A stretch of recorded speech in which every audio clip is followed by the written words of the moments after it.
Intimate photos capture everyday life of Pablo Picasso in his studio. David Douglas Duncan was a renowned war photographer and photojournalist, who first encountered Picasso in 1956 when he infamously rang the doorbell of La Californie, the artist's home in Cannes. At the time, Picasso was in the bathtub and allowed Duncan to photograph him right then and there, leading to a lasting friendship that granted the photographer access into the artist's personal life. Over the next 17 years, Duncan took thousands of photographs of the artist, inside his studio homes, and of his then unknown canvases. In this photo collection, Picasso, age 70, was living with his second wife named Jacqueline Roque, who was 40 years younger and who accompanied him until the day he died.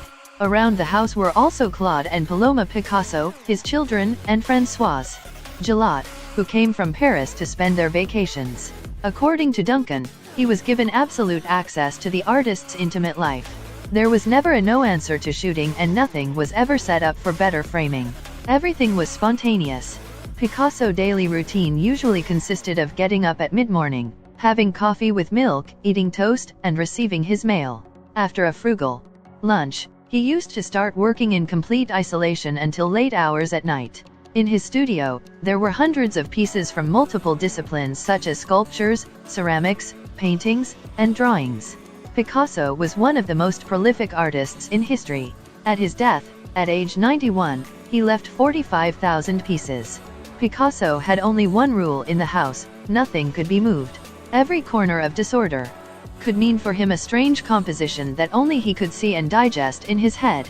The only ones who could ignore this rule were the children and the animals, among them a goat, who ran and played freely around the house. The women in Picasso's life played an important role in the emotional and erotic aspects of his creative expression, and the tumultuous nature of these relationships has been considered vital to his artistic process. Many of these women functioned as muses for him, and their inclusion in his extensive oeuvre granted them a place in art history. A largely recurring motif in his body of work is the female form. Picasso's work is often categorized into periods.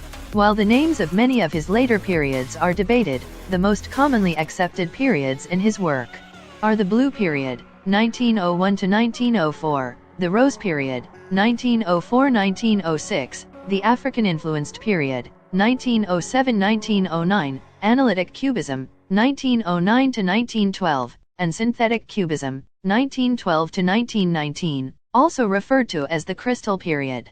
Much of Picasso's work of the late 1910s and early 1920s is in a neoclassical style, and his work in the mid-1920s often has characteristics of surrealism.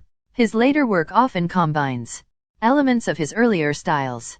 Exceptionally prolific throughout the course of his long life, Picasso achieved universal renown and immense fortune for his revolutionary artistic accomplishments and became one of the best-known figures in 20th century art. If you like this video, make sure you subscribe to my channel.